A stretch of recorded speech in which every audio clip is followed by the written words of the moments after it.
Hi everyone. तो आज हम इलेक्ट्रोकेमिस्ट्री में कंडक्टेंस टॉपिक हम कर रहे थे, तो उसमें ही हम आगे बढ़ने जा रहे हैं कि फैक्टर अफेक्टिंग कंडक्टेंस, कि कौन कौन से फैक्टर हैं जो कंडक्टेंस को क्या करते हैं, अफेक्ट करते हैं। बेसिकली हम यहाँ पे इलेक्ट्रोलिटिक कंडक्टेंस को ही आगे प्रोसीड कर रहे हैं। तो यहाँ पे जो फैक्टर्स हम पढ़ेंगे वो हम इलेक्ट्रोलिटिक कंडक्टेंस के विद रिस्पेक्ट में ही पढ़ेंगे कि उसको किस तरह से क्या करते हैं, अफेक्ट कौन कौन से फैक्टर जो हैं वो अफेक्ट करते हैं। ठीक है, इससे पहले अगर मैं पीछे की बात करूं तो हमने टाइप्स ऑफ कंडक्टेंस हमने पढ़ी थी, जिसमें हमने एक तो हमने स्पेसिफिक कंडक्टेंस पढ़ी थी, molar conductance and equivalent conductance के बारे में हमने पढ़ा था। एंड हमने उनकी फॉर्मुलेशंस भी निकाली थी, फॉर्मूलाज किस तरह से हम ड्राइव करे थे, पूरा समझा था हमने।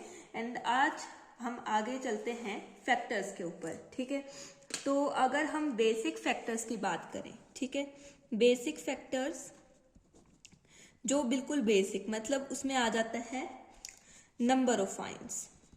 ठीक है, पहला आ जाता है number of ions.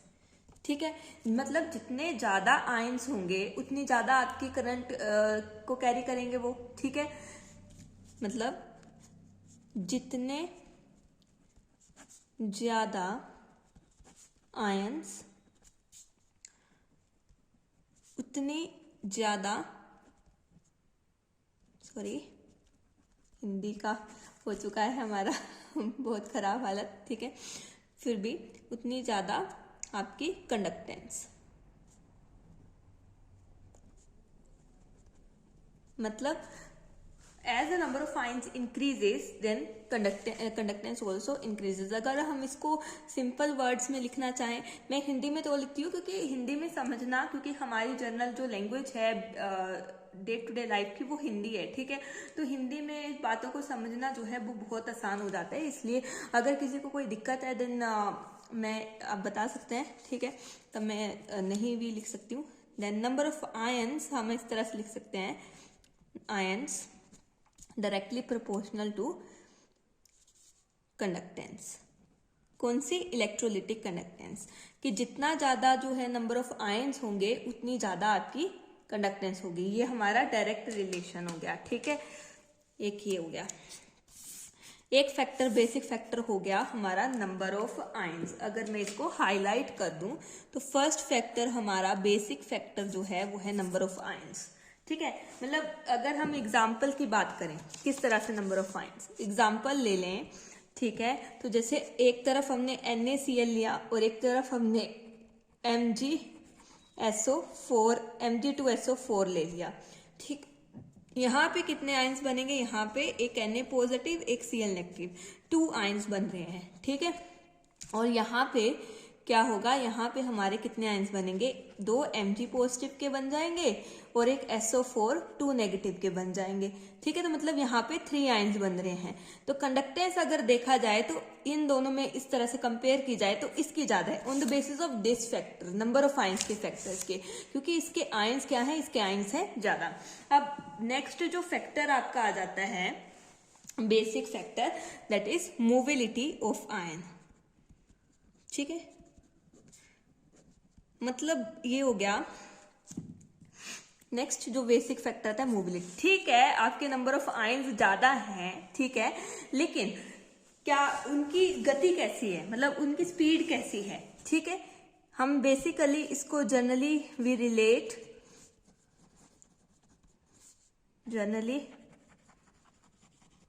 This with speed. अब जैसे एक मोटा आदमी है, एक पतला आदमी है। ठीक है, मोटे आदमी की रेस लगा दी आपने, बहुत ज्यादा मोटे आदमी वहां पे आ गए और एक आधा पतला आ गया, तो ऑब्वियसली पतला जीतेगा, क्योंकि मोटे जो है वो धीरे चल पाते हैं, वो जल्दी नहीं चल पाते। ठीक है, जैसे एक बहुत गोलू मोलू सा आदमी है, इस तरह से, ड्राइंग मेरी बहुत गंदी है। ठीक है, और एक है पतला सा आदमी। ठीक है, बना दिया हमने। ठीक है, अगर हम कलर से बनाए, कलर से भी बना सकते हैं हम। ठीक है, हम पिंक हम येलो कलर से बना देते हैं। ठीक है, कि हमने ये एक मोटा आदमी है और यहाँ पे एक पतला आदमी है। अब इन दोनों की हमने करा दी रेस करा दी। ठीक है, कि अब हम इन दोनों की क्या कराएंगे? हम इनमें रेस करवाएंगे। ठीक है। तो ऑब्वियसली कॉमन सेंस की बात करें तो ऑब्वियसली ये जो पतला वाला है वो जल्दी भागेगा, ठीक है, क्योंकि ये जल्दी भाग पाएगा, इसकी जो वजन है वो ज्यादा नहीं है। लेकिन मोटा आदमी वहीं पे क्या करेगा, मोटा आदमी भाग नहीं पाएगा। तो वही यहाँ पे बात है, ठीक है। ये अगर हम इनको आयन से के साथ रिलेट करें कि एक आपका बड़ा आयन होगा, ठीक है, एक आपका क्या होगा, बड़ा वाला आयन होगा, ठीक है, और एक आपका छोटा वाला आयन होगा, ठीक है। तो कौन सा जल्दी ट्रेवल करेगा, ओबियसली मूव फास्ट, छोटा वाला, ठीक है। ये क्या करेगा, ये फास्ट मूव करेगा एंड ये मूव स्लोअर। अगर हम यही बड़े वाले आयंस वाला कोई सोल्ट है, ठीक है, और हमने ऐसे सोल्ट्स को डाला जिसमें आयंस बड़े हैं और वहां से हम करंट, तो मतलब हमारा करंट जो है वो धीरे धीरे कंडक्ट होगा क्योंकि ये धीरे चल रहा है। और दूसरी तरफ अगर हमारे पास फास्ट मूविंग आयंस हैं, उनकी मोबिलिटी जो है अच्छी खासी है, ठीक है, तो आपकी कंडक्टेंस भी क्या करेगी, इंक्रीज करेगी, वो जल्दी जल्दी। अब जैसे हमने इसको चार्ज को आप एक चीज मान लो, लेट चार्ज को, जैसे चार्ज हमने मान लिया कि चार्ज जो है, लेट हमने चार्ज को ले लिया, कोई भी थिंग ले ली, ठीक है, इसको आप पेन ले लो, ठीक है, और इसको एक पेन दिया, इसको एक पेन दिया और इनको एक पॉइंट पे खड़ा कर दिया, ठीक है। जैसे मैंने इसको यहाँ पे, ये ए पॉइंट है, यहाँ पे इन दोनों को खड़ा कर दिया, एक बड़े वाले को एक छोटे वाले को, ठीक है, और इनके पास क्या है, पेन दोनों के हाथ में, और इनको बोला पेन यहाँ पे एक टेबल है, यहाँ पे आपने पेन को रखना है, ठीक है। तो ये तो अपनी स्पीड से आएगा, ये अपनी स्पीड से आएगा, ठीक है, और ये छोटा वाला है तो ये जल्दी भाग के आएगा और यहाँ पे पेन जल्दी रख देगा, ठीक है, ये जल्दी पेन रख देगा। और ये जो है ये धीरे धीरे आ रहा होगा तो ये पीछे से आएगा और बाद में पेन रखेगा। तो उसी तरह से जब ये चार आइटम्स जो हैं वो चार्ज को कैरी कर रहे होंगे तो ये छोटा वाला जो आयन है वो जल्दी कैरी कर लेगा, जल्दी फास्ट मूविंग दूसरे एंड तक, दूसरे इलेक्ट्रोड तक जल्दी पहुंच जाएगा एज कंपेयर टू ये बड़े वाले आयन से, ठीक है। इनको मैं आयंस लिख देती हूँ क्योंकि कंफ्यूज हो सकते हैं, नहीं, पीछे हमने एग्जाम्पल लिया था जो है मोटे पतले आदमी का, ठीक है, ये एग्जाम्पल हमने यहाँ पे लिया था मोबिलिटी।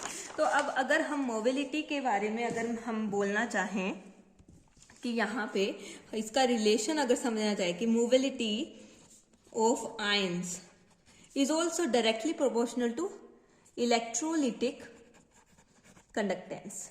अगर मैं इलेक्ट्रोलिटिक ना लिखूं, सिर्फ कंडक्टेंस लिखूं, तब भी आपने समझना है कि यहाँ पे इलेक्ट्रोलिटिक कंडक्टेंस ही बोला जाएगा क्योंकि हम इसी के बारे में पढ़ रहे हैं, ठीक है, समझ गए। तो ये थे हमारे दो बेसिक फैक्टर, ठीक है। अब इनका क्या है, कई बार क्या होगा, नंबर ऑफ आयंस ज्यादा होंगे। अगर नंबर ऑफ आयंस आपके और स्पीड भी आपकी बढ़ जाए, दोनों फैक्टर आपके बढ़ जाए, ठीक है, मतलब नंबर ऑफ आयंस भी आपके बढ़ रहे हैं एंड स्पीड भी आपकी, मतलब मोबिलिटी भी, स्पीड ऑफ आयन भी आपकी क्या कर रही है, बढ़ रही है। तब ये दोनों फैक्टर बढ़ रहे हैं तो क्या होगी, कंडक्टेंस इंक्रीज होगी, हाँ इंक्रीज होगी, ठीक है, और एकदम से बढ़ेगी, बिल्कुल एक, क्योंकि दोनों फैक्टर, ठीक है। अगर सिर्फ आपका जो मोबिलिटी, सिर्फ आपकी ये स्पीड जो है ये बढ़े, ठीक है, नंबर ऑफ ये बढ़ जाए, नंबर ऑफ आयंस जो है, ठीक है, नंबर ऑफ आयंस जो है वो ना बढ़े, ठीक है, वो उतने रहे, तो आपका ये कंडक्टेंस बढ़ेगी तो यहाँ पे शार्पली बढ़ेगी ऊपर, क्योंकि दोनों फैक्टर आपके बढ़ रहे थे। यहाँ पे कंडक्टेंस जो है वो बढ़ेगी तो जरूर, लेकिन ग्रेजुअली, ग्रेजुअली मतलब धीरे धीरे, ठीक है, ग्रेजुअली बढ़ेगी, ठीक है। और अगर दोनों फैक्टर हमारे डिक्रीज कर जाएं, ये भी, और नंबर ऑफ आयंस भी क्या कर जाएं, वो डिक्रीज कर जाएं, ठीक है, तो आपकी जो कंडक्टेंस है वो डिक्रीज कर जाएगी और वो भी शार्पली डिक्रीज करेगी। तो ये कुछ चीजें हैं, वो आपने क्या करना है, इनको ध्यान में रखना है, कई बार एमसीक्यू में पूछ लेते हैं, ठीक है, हाँ, कि इसमें क्या होगा, ग्रेजुअली शार्पली कंडक्टेंस इंक्रीज होगी कि नहीं होगी, ठीक है। हाँ, अब यहाँ पे आ जाता है कि एक फैक्टर ये आता है, नंबर ऑफ आयंस जो हैं वो क्या कर रहे हैं, वो डिक्रीज कर रहे हैं, ठीक है, यहाँ पे क्या है, कुछ नहीं हो रहा। ठीक है, यहाँ पे सिर्फ एक फैक्टर, यहाँ पे दोनों में कुछ नहीं हो रहा है, यहाँ पे सिर्फ एक फैक्टर इंक्रीज हो रहा है और यहाँ पे दोनों फैक्टर इंक्रीज हो रहे हैं। अब यहाँ पे क्या है, एक डिक्रीज कर रहा है। ठीक है, और दूसरा जो है मोबिलिटी जो है, मतलब स्पीड जो है वो क्या कर रही है, वो आपकी इंक्रीज कर रही है। एक कम हो रहा है, एक ज्यादा हो रहा है। ठीक है, यहाँ पे तो हो ही नहीं रहा था ना, जहाँ पे मैंने क्रॉस लगाया, तो यहाँ पे कंडक्टेंस जो है वो डिक्रीज करेगी, लेकिन वेरी स्लोली। ठीक है, फैक्टर कौन कौन से मैं हाईलाइट कर देती हूं। जब आपके दोनों फैक्टर बढ़ेंगे तब आपका शार्पली कंडक्टेंस जो है इंक्रीज होगा। एंड जब आपका सिर्फ स्पीड ऑफ आयन, मतलब मोबिलिटी भी इसकी जगह लिख सकते हैं, मोबिलिटी भी लिखा हुआ आ सकता है, ध्यान में रखना, मोबिलिटी एंड स्पीड। तो ये आपका बढ़ रहा है लेकिन नंबर ऑफ आयन्स में कोई फर्क नहीं आ रहा है, तब आपका कंडक्टेंस इंक्रीज होगी, लेकिन ग्रेजुअली, धीरे धीरे इंक्रीज होगी। ठीक है, अब जब हमारे दोनों में कोई फर्क नहीं आ रहा, ना आपका स्पीड ऑफ आयन और मोबिलिटी आपकी चेंज हो रही है, ना आपका नंबर ऑफ आयन, तो कंडक्टेंस जो है वो डिक्रीज होगी विद टाइम। ठीक है, दैट इज शार्पली, और वो भी शार्पली। ठीक है, सॉरी, यहां पे दोनों फैक्टर क्या कर रहे हैं, डिक्रीज कर रहे हैं। यहां पे ध्यान से फिर से मैं रिपीट करा देती हूँ, यहाँ पे दोनों फैक्टर क्या कर रहे हैं, इंक्रीज कर रहे हैं, तो आपका क्या कर रहा है, शार्पली इंक्रीज हो रही है कंडक्टेंस। यहाँ पे आपका ये, इसमें कोई फर्क नहीं आ रहा नंबर ऑफ आयन्स में, ये आपका इंक्रीज कर रहा है, तो आपकी ग्रेजुअली बढ़ रही है। ठीक है, अगर आपको इस कलर में होच पोच लगा है। अब उसके बाद जो स्पीड ऑफ आयन्स हैं वो डिक्रीज हो रहा है, दोनों फैक्टर आपके क्या कर रहे हैं, डिक्रीज कर रहे हैं, तब आपकी कंडक्टेंस जो है वो डिक्रीज करेगी। जैसे यहाँ पे बढ़ रहे थे, यहाँ घट रहे हैं, तो ये शार्पली बढ़ रहा था, शार्पली क्या कर जाएगा, डिक्रीज कर जाएगा। ठीक है, उसके बाद जो आपका है नंबर ऑफ आयन्स जो है वो डिक्रीज हो रहे हैं, मोबिलिटी आपकी इंक्रीज हो रही है, मतलब एक कम हो रहा है, एक बढ़ रहा है, तो कंडक्टेंस आपकी क्या होगी, कम हो जाएगी, क्योंकि नंबर ऑफ आयन्स जो है वो आपके घट गए हैं। ठीक है, ये कैसे हुआ, अब जैसे आपके पास दो मोटे आदमी हैं, ठीक है, और आपके पास नंबर ऑफ आयन्स मतलब ज्यादा है, दो मोटे आदमी ने, दो नंबर ऑफ आयन्स आपके दो ही रह गए, पहले वो मोटे थे लेकिन बाद में क्या हो गए, वो पतले हो गए, तो कंडक्टेंस जो है, दो चार आदमी आपने लिए, ठीक है, नंबर ऑफ आयन्स जो है वो कम हो गए, पहले ये चार आदमी थे, ठीक है, और ये मोटे थे, बाद में आपने क्या किया, इनके आयन्स को, इनको आपने 3 कर दिया, लेकिन इनकी मोबिलिटी को आपने इंक्रीज कर दिया। पहले क्या थे, मोटे थे और स्लो थे, ठीक है, और इनका नंबर भी 5 था, ठीक है, लेकिन बाद में ये पतले हो गए, ठीक है, पतले लोग ज्यादा भाग पाते हैं, और अगर आप इसके नंबर भी डिक्रीज कर दोगे लेकिन आपकी मोबिलिटी बढ़ रही है, ठीक है, तो आपकी क्या होगी, थोड़ी सा फर्क आपका आएगा, ठीक है, लेकिन यहाँ पे क्या है, फर्क तो आएगा, लेकिन ये क्या 5 यूनिट दे पा रहे थे दूसरे इलेक्ट्रोड को, चाहे धीमे दे रहे थे लेकिन 5 यूनिट करंट लेके जा रहे थे, ये 3 यूनिट करंट ही लेकर जाएंगे, तो कंडक्टेंस आपकी डिक्रीज होगी लेकिन स्लोली, ठीक है, बहुत स्लोली। तो थोड़ा सा इसको ध्यान में रखना, किसी को कोई दिक्कत हो देन कमेंट में आप अगर देख रहे हो तो आप बोल सकते हो, ठीक है। नेक्स्ट जो थे ये थे आपके बेसिक। अब आपके पास जो बाकी कुछ एक फैक्टर्स हैं उनमें से आ जाता है नेचर ऑफ इलेक्ट्रोलाइट, ठीक है। ये जो बेसिक थे मतलब ये आपके हर इलेक्ट्रोलाइट में आपके आयंस के ऊपर बेस थे कि आयंस आपकी उनकी नंबर ऑफ आयंस कितने हैं एंड उनकी मोबिलिटी कैसी है। अब आयंस किस तरह से आपके बनते हैं, ठीक है, मतलब नेचर ऑफ इलेक्ट्रोलाइट, आप उसके ऊपर भी आपकी कंडक्टेंस जो है वो डिपेंड करती है। वेरी इंपॉर्टेंट, यहां से क्वेश्चन आ सकता है, ठीक है। तो यहाँ पे नेचर ऑफ इलेक्ट्रोलाइट का हम पढ़ेंगे अब नेक्स्ट फैक्टर। ये भी अब कई जो है ये बेसिकली अफेक्ट करता है, ये वाला जो आपका जो फैक्टर है बेसिकली नंबर ऑफ आयंस को इफेक्ट करेगा, क्योंकि कुछ एक हमारे इलेक्ट्रोलाइट जो होते हैं वो होते हैं आपके स्ट्रॉन्ग इलेक्ट्रोलाइट, ठीक है, एंड कुछ आपके होते हैं वीक इलेक्ट्रोलाइट। अब ये क्या होते हैं, आपने थोड़ा सा इनके बारे में अपना इक्विलिब्रियम चैप्टर में भी पढ़ा होगा 11th में। तो इनमें होते हैं ये वो इलेक्ट्रोलाइट होते हैं। इलेक्ट्रोलाइट क्या होते हैं? जो आयंस दे पाते हैं, ठीक है। इलेक्ट्रोलाइट मैंने पहले बोला कि जैसे हमने इलेक्ट्रोलाइट सोल्यूशन मतलब जो आयंस दे पाएंगे, ठीक है। इलेक्ट्रोड क्या होगा? जो प्योर और इम्प्योर रोड्स आपकी होंगी किसी मेटल की, उसको हमने इलेक्ट्रोड्स बोला है। यहाँ पे क्या होगा? ये इलेक्ट्रोलाइट बेसिकली सोल्ट हमारे हो सकते हैं या आपके एसिड हो सकते हैं। मतलब इलेक्ट्रोलाइट लाइक कि वो आयंस दे सकते हैं, कुछ कंप्लीटली आयंस दे सकते हैं, कुछ कंप्लीटली इनकम्प्लीटली आयन दे सकते हैं। मतलब ये क्या होगा? स्ट्रॉन्ग इलेक्ट्रोलाइट के बारे में अगर हम देखें तो strong electrolyte are those which dissociate almost completely. मतलब दीज डिसोसिएट्स ऑलमोस्ट कंप्लीटली। मतलब जैसे एग्जाम्पल लें, कंप्लीटली हमें आयंस दे देगा। जैसे हम HCl का एग्जाम्पल दे दें तो इसमें H positive plus Cl negative हमारा बनता है, ठीक है। अगर मतलब अगर हमारे पास यहाँ पे 1 मोल HCl हमने लिया है, ठीक है, 1 मोल HCl लिया है, तो ये टूट के पहले ये कोई भी नहीं होगा, ठीक है। जब हमने मतलब हमने बीकर लिया, ठीक है, वी टेक अ बीकर, ठीक है, उसमें हमने क्या डाल दिया? HCl डाल दिया। जब हमने HCl डाला है, ठीक है, तब क्या है? तब वो 1 मोल है। एंड जब वो ब्रेक हुआ, ठीक है, जब हमने पानी डाल दिया इसमें, पहले हमने HCl डाला, ठीक है, अब हमने इसमें पानी डाल दिया। जब हमने इसमें पानी डाल दिया, ठीक है, एडिंग वाटर, तो हमें पता है एसिड्स क्या करते हैं? जब हम उनको पानी देते हैं, ठीक है, एक्वस सोल्यूशन में उनको एक्वस मीडियम देते हैं, तब वो आयंस में डिसोसिएट हो जाता है, ठीक है। तो अब क्या हुआ? ये आपका 0 रह गया, ठीक है, ये 1 मोल बन गए H और ये भी 1 मोल बन गए, ठीक है, समझ रहे हैं?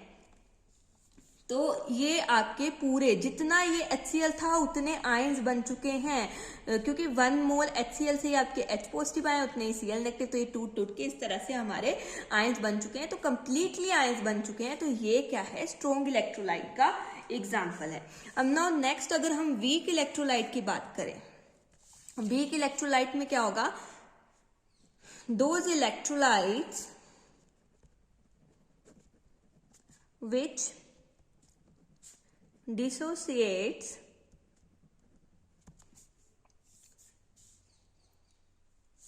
incompletely, ऐसे आप कह सकते हो, और आप कैसे कह सकते हो? which do not dissociate completely, ठीक है, जो completely dissociate नहीं होते हैं, ठीक है। इसका एग्जाम्पल मैं यहाँ लिख देती हूँ, ठीक है, क्योंकि पेज की कमी थोड़ी, नीचे नीचे जाएंगे तो पेज खत्म हो जाएगा, इसे बर्बादी क्यों करनी है, ठीक है। एग्जाम्पल हमने यहाँ पे एसिटिक एसिड का नाम, एसिटिक एसिड ले लिया। सबने सुना हुआ एसिटिक एसिड, ठीक है। एसिटिक एसिड जब हम नेमिंग करते हैं तो इथेनोइक एसिड तो सबने, ये इसका कॉमन नेम है, ये कॉमन नेम है, ठीक है। और इसका जो आयुपेक का नेम है, ठीक है, वो है इथेनोइक एसिड, ठीक है। जैसे किसी को ऑर्गेनिक में दिक्कत आती है तो उनको क्या करना है? सबसे पहले तो अपनी नेमिंग को बहुत अच्छा करना है, ठीक है, क्योंकि +1 अगर आपने अच्छे से नहीं की ऑर्गेनिक के लिए, देन आपको +2 के चैप्टर्स जो हैं वो समझ नहीं आएंगे, क्योंकि +2 के चैप्टर्स में क्या है? सारे रिएक्शंस हैं, ठीक है। वो भी मैं शुरू करूंगी ऑर्गेनिक के, बिल्कुल ये चैप्टर खत्म होने के बाद एक हम ऑर्गेनिक का चैप्टर करेंगे, क्योंकि अगर हम ऐसे फिजिकल चलाते रहे तो थोड़ा बोरिंग सा हो जाएगा। थोड़ा ऐसे ट्रांजिशन करते रहे ना, जैसे एक फिजिकल, एक ऑर्गेनिक, एक इनऑर्गेनिक, इस तरह से, ठीक है। अब हमारे पास है ये एसिटिक एसिड। अब ये क्या करता है? ये इनकम्प्लीटली जब हम इसको वाटर की प्रेजेंस देते हैं, ठीक है, तो क्या करता है? जैसे ये आयंस बनाता है CH3CO negative plus H positive, इस तरह के। रिवर्सिबल इसलिए लगाया क्योंकि ये इनकम्प्लीटली डिसोसिएट करता है। अगर देखो इसका हमने वैल्यू 1 मोल ले ली स्टार्टिंग में और ये 0 रहे, ठीक है, तो जब हम इसमें पानी की ऐड करेंगे, पानी हम डालेंगे इसमें, ठीक है, तो यहाँ पे ये सपोज करो मैं जस्ट आपको समझाने के लिए बता रही हूँ कि 0.8 ml अगर ये टूटता है तो ये 0.2 ml एंड 0.2 ml बनेंगे। मतलब देखो पूरा नहीं टूटता है, यहाँ पे पूरा टूट चुका था लेकिन यहाँ पे पूरा नहीं टूटता है, तो ये क्या है, ये वीक इलेक्ट्रोलाइट है। ठीक है, अब जो आयंस पूरा ज्यादा बना रहे हैं, ठीक है, नंबर ऑफ आयंस बढ़ गए स्ट्रॉन्ग इलेक्ट्रोलाइट अगर होगा तो यहाँ पे जो है आयंस कम बन रहे हैं, ठीक है, कम क्वांटिटी में बन रहे हैं, तो नंबर ऑफ आयंस में फर्क आया, बिल्कुल आया। ठीक है, और कितने आयंस डिसोसिएट हुए, ठीक है, वो आपने अपने इक्विलिब्रियम चैप्टर में पढ़ा होगा कि फ्रैक्शन ऑफ आयन डिसोसिएटेड, कि कितनी फ्रैक्शन जो है आपकी टूट चुकी है आयंस की, ठीक है, उसको क्या बोलते हैं, उसको हम डिसोसिएशन कांस्टेंट, जो यहाँ पे 20% आया कि 0.2% में निकालना है तो इसको मल्टीप्लाई कर दो 100 से, तो 20% जो आयंस हैं वो हमारे टूट चुके हैं। ठीक है, डिसोसिएशन कांस्टेंट से हम इसको रिप्रेजेंट करते हैं, जो अल्फा जिसका सिंबल होता है। ठीक है, तो ये हमारा यहाँ पे हो गया नेचर ऑफ इलेक्ट्रोलाइट। तो अगर जितने भी जैसे वीक इलेक्ट्रोलाइट आपने जैसे उनका एग्जाम्पल बिल्कुल स्ट्रॉन्ग एंड वीक के आपने याद रखने हैं, तो कैसे याद रखोगे। ठीक है, वीक इलेक्ट्रोलाइट के अगर हम एग्जाम्पल कई बार क्या है, हमें वीक इलेक्ट्रोलाइट की जगह हमें एक तो कॉमन एग्जाम्पल हम एसिटिक एसिड का लेते हैं, लेकिन कई बार उसकी जगह ना कई और भी दे दिए होते हैं, जैसे organic acid and base are generally weak electrolyte, जैसे organic acids and base. Organic के जितने भी, जैसे हमने एसिटिक एसिड लिया, ये भी ऑर्गेनिक का ही है, इथेनोइक एसिड। ठीक है, जो भी ऑर्गेनिक के एसिड और बेस होंगे, ठीक है, ये वीक इलेक्ट्रोलाइट होंगे। कैसे, जैसे आपका ये बेंजोइक एसिड ले लो, ठीक है, बेंजीन के ऊपर ये इस तरह से, ये भी आपका एसिड है, बेंजोइक एसिड है। ठीक है, उसके बाद ये एनिलीन ले लो, वो बेस है। ठीक है, उसके बाद जैसे आपका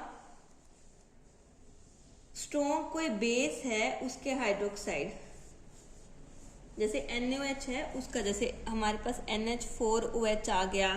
ठीक है, और एक एग्जांपल मैंने पीछे समझाया, एसिटिक एसिड आ गया। इस तरह के आपके जो होंगे वो आ जाएंगे, जो ये आपके क्या आ जाएंगे, वीक इलेक्ट्रोलाइट आ जाएंगे।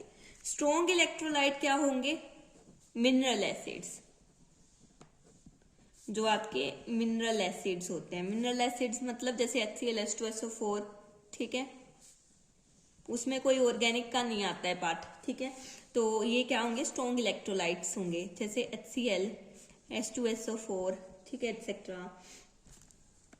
तो इस तरह से आपके क्या होंगे। तो यहाँ पे अगर हम इसके ऊपर ये जो हमने नेचर ऑफ इलेक्ट्रोलाइट पढ़ा, इसके बेस के ऊपर अगर हम एक इंपॉर्टेंट लाइन अगर आपको नोट बताएं कि ऑलवेज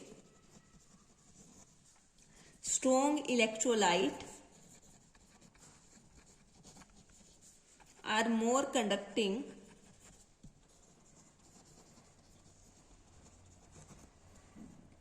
than weak electrolyte। तो जितना हमने ये पढ़ा, नेचर ऑफ इलेक्ट्रोलाइट की कहानी पढ़ी हमने, ठीक है, उसमें हमने ये देखा कि जो ये इसका सार आ गया, ठीक है, कि आपका जो स्ट्रॉन्ग इलेक्ट्रोलाइट है वो वीक इलेक्ट्रोलाइट से क्या है, ज्यादा कंडक्टिंग है। क्यों ज्यादा कंडक्टिंग है, क्योंकि स्ट्रॉन्ग इलेक्ट्रोलाइट है, नंबर ऑफ पूरी तरह से डिसोसिएट हो जाएगा, नंबर ऑफ आयंस क्या हो जाएंगे, बढ़ जाएंगे।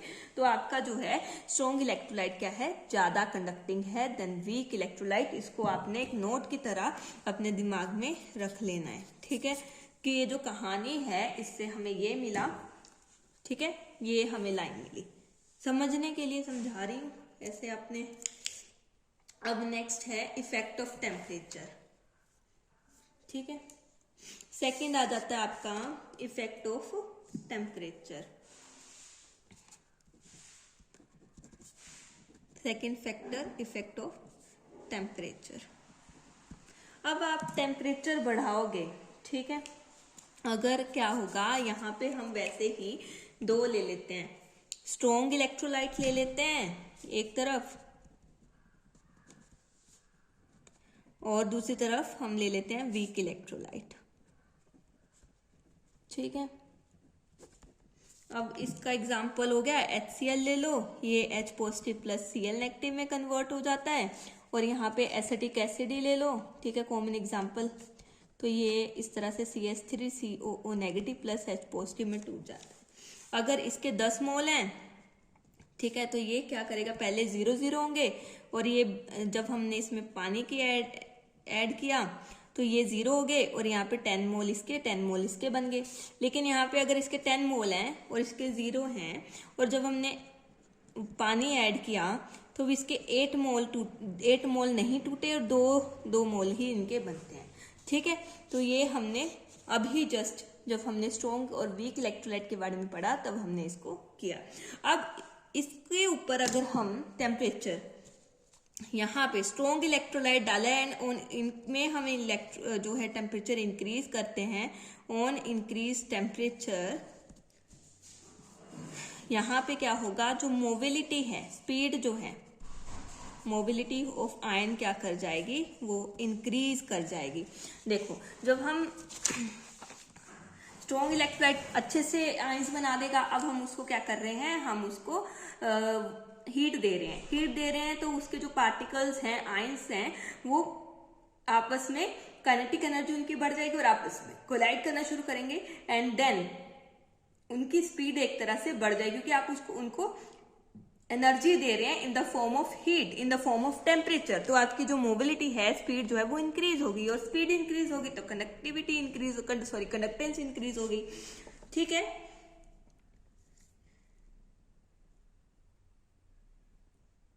तो अगर यहाँ पे हम टेम्परेचर इंक्रीज करते हैं तो यहाँ पे नंबर ऑफ आयंस भी इंक्रीज करेंगे। ठीक है, एंड मोबिलिटी ऑल्सो इंक्रीजेस। देखो, यहां पे सिर्फ एक फैक्टर इंक्रीज हो रहा है, यहां पे दोनों फैक्टर इंक्रीज हो रहे हैं, क्योंकि देखो, क्योंकि यहाँ पे आयंस जो है पहले ही बन चुके हैं, तो यहाँ पे सिर्फ एक ही फैक्टर है जो इंक्रीज हो सकता है, वो है मोबिलिटी ऑफ आयंस। एंड यहाँ पे आपके पास नंबर ऑफ आयंस को भी बढ़ा सकते हैं एंड मोबिलिटी। तो जब आप टेम्परेचर देते हो वीक इलेक्ट्रोलाइट को, ठीक है, तो उसमें दो फैक्टर का इंक्रीज आता है, आपके आयंस भी बढ़ते हैं एंड मोबिलिटी भी आपकी इंक्रीज होती है।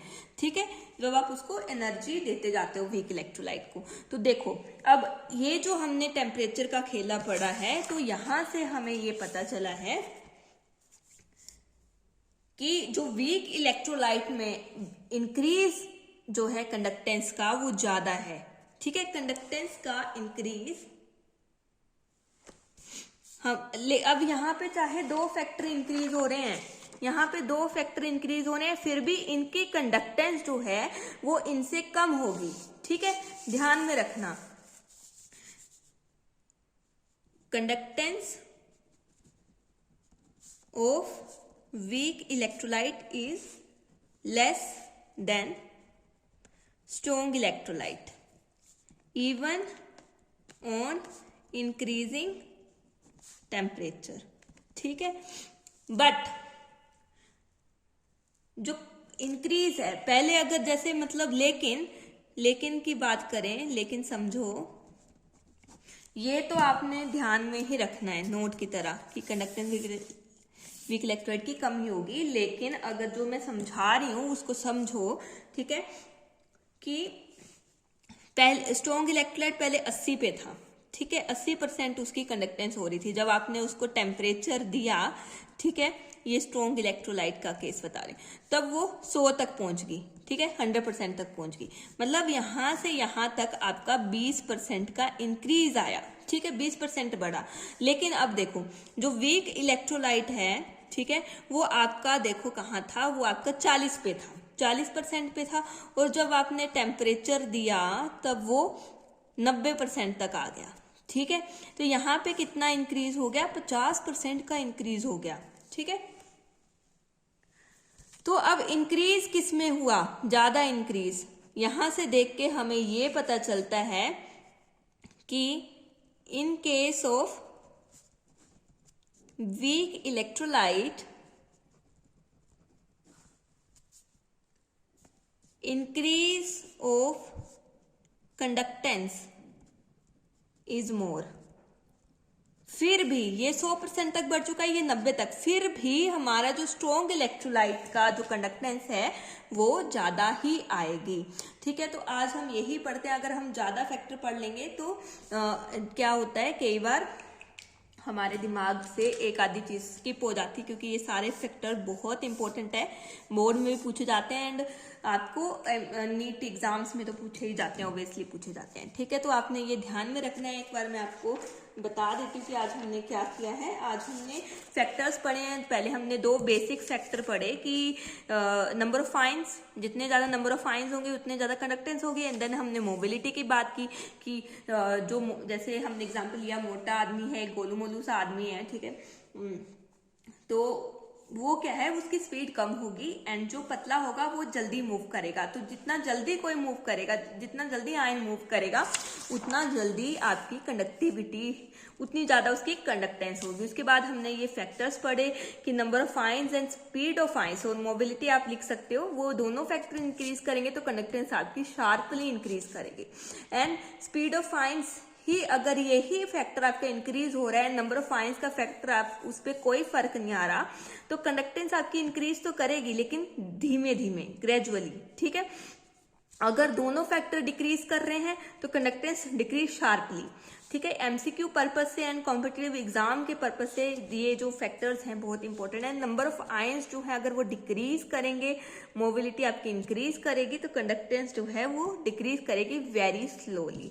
ये मैंने आपको समझाया। उसके बाद हमने नेचर ऑफ इलेक्ट्रोलाइट से हमने अपना फैक्टर्स पढ़ना शुरू किए जो आपके उन बेसिक फैक्टर को इफेक्ट करेंगे। ठीक है, बेसिकली वो बेसिक फैक्टर को ही इफेक्ट करेंगे। तो हमने देखा कि 2 तरह के इलेक्ट्रोलाइट होते हैं, स्ट्रॉन्ग होते हैं, वीक होते हैं। स्ट्रॉन्ग में क्या होगा, टोटली आपका जो क्या कर देगा, डिसोसिएट कर देगा आयंस में, एंड जो वीक है वो पार्शली करेगा। ठीक है, अब क्या है, जो पूरी तरह से कर देगा तो उसके नंबर ऑफ आयन ज्यादा बनेंगे।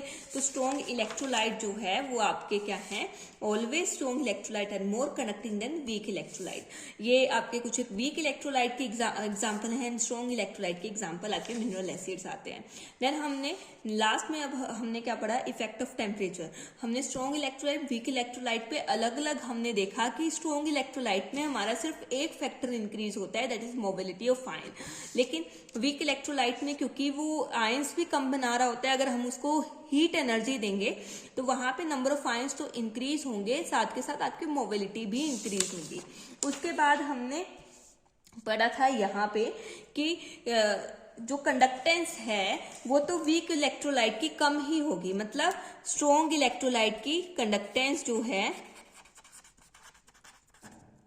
वो क्या होगी, ज्यादा होगी देन वीक इलेक्ट्रोलाइट। ठीक है, पर अगर हम इंक्रीज इन कंडक्टेंस देखें, मतलब पहले अगर स्ट्रॉन्ग इलेक्ट्रोलाइट 80% कंडक्टेंस दे रहा था, तो अगर जो हमने टेम्परेचर बढ़ाया तो उसमें सिर्फ 20% का इंक्रीज आया, लेकिन क्योंकि इसमें सिर्फ एक फैक्टर इंक्रीज होता है। लेकिन वीक इलेक्ट्रोलाइट में वो अगर 40% कंडक्टेंस दे रहा था, इलेक्ट्रोलिटिक कंडक्टेंस, तो अगर हमने उसको हीट एनर्जी उसको प्रोवाइड की, टेम्परेचर प्रोवाइड किया, तो वो क्या हुआ, वो 90 तक चला गया, तो उसमें इंक्रीज क्या आया, ज्यादा आया। ठीक है, वीक इलेक्ट्रोलाइट के केस में increase of conductance, increase in conductance या ऑफ कंडक्टेंस, ठीक है, वो क्या है, वो ज्यादा है, वो ज्यादा है। लेकिन फिर भी जो कंडक्टेंस, ओवरऑल कंडक्टेंस जो आती है वो स्ट्रॉन्ग इलेक्ट्रोलाइट की ही ज्यादा आती है। ठीक है, तो इसको आप एक बार रिवाइज कीजिए, आप साथ साथ में नोट्स भी बना सकते हैं एंड आप इसको पढ़ेंगे तो समझने की कोशिश कीजिए। And thank you with it, today's lecture is over here.